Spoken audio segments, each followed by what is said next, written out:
Shalom saudara-saudara yang saya kasih di dalam nama Tuhan Kristus. Kita akan masuk dalam perenungan kita, Mazmur pasal yang ke-10. Mari kita bersatu dalam doa. Terima kasih untuk setiap kebenaran firman Tuhan yang selalu saja akan memberkati setiap kami masing-masing. Tidak ada satupun yang hidupnya lari dari firman-Mu. Tetapi ketika kami hidup dalam firman Tuhan, Tuhan yang akan berbicara bagi kami. Di dalam nama Tuhan Kristus, kami berdoa dan mengucap syukur. Haleluya.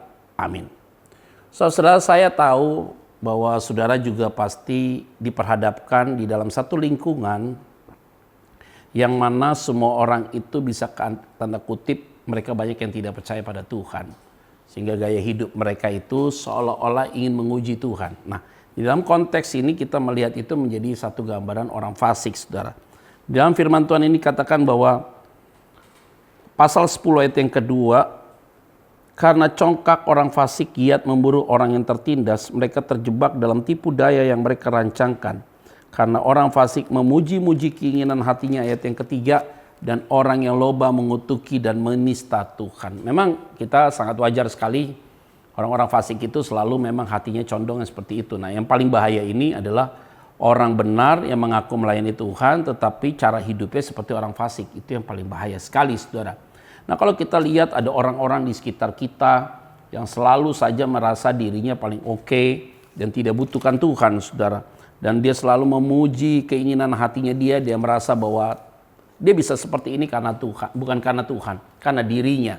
Hati-hati, saudara, ketika kita mengambil posisi demikian atau kita melihat orang yang demikian, saudara, jangan dengki hatimu. Engkau harus berdoa buat orang itu supaya orang itu mengalami perubahan daripada Tuhan. Tetapi di sisi yang lain, saudara, juga kalau kita mengalami hal itu, maka kita harus cepat berbalik supaya kita tidak mencondongkan diri kita kepada ego diri kita dan kita merasa kita ini superior dan kita merasa diri yang paling benar dan kita yang merasa diri paling hebat. Itu yang paling bahaya sekali, saudara. Maka di ayat firman Tuhan ini, saudara, ada satu kalimat yang tegas di ayat 12.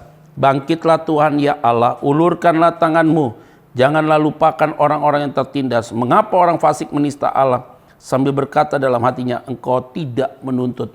Engkau memang melihatnya. Sebab engkaulah yang melihat kesusahan dan sakit hati. Supaya engkau mengambilnya ke dalam tanganmu sendiri. Kepadamulah orang lemah menyerahkan diri. Untuk anak yatim engkau menjadi penolong. Jadi artinya Tuhan yang mengambil alih, saudara. Kalau kita merasa tertekan, tertindas dengan orang-orang fasik, biarkan Tuhan yang mengambil alih. Dan biarkan Tuhan yang mengalahkan segalanya. Ingat baik-baik, engkau orang benar, sehingga hidupmu tidak boleh seperti orang fasik. Tapi kalau mereka melakukan itu, tugas kita berdoa buat mereka, supaya Tuhan pulihkan mereka.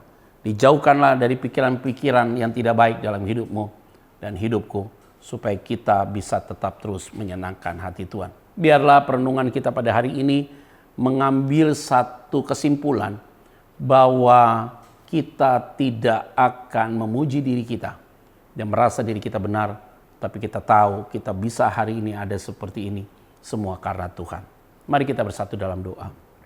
Ampuni kami kalau Engkau dapati kami merasa superior, paling hebat, paling segalanya dalam segala sesuatu. Hari ini kami dididik Tuhan untuk tetap ada dalam pertolongan Tuhan. Kami menikmati kebaikan-kebaikan Tuhan yang luar biasa. Diberkatilah setiap kami masing-masing. Diberkatilah setiap hidup kami, Tuhan. Karena kami tahu kami mau menyenangkan hati Tuhan. Dan tetap terus berserah pada Tuhan. Di dalam nama Tuhan Kristus, kami berdoa dan mengucap syukur. Haleluya. Amin. Saudara sekalian, saya ingatkan kembali, jaga kesehatanmu. Tetap tersenyum. Dan tentunya hati yang gembira adalah obat yang manjur. Tuhan Yesus memberkati kita semua. God bless you.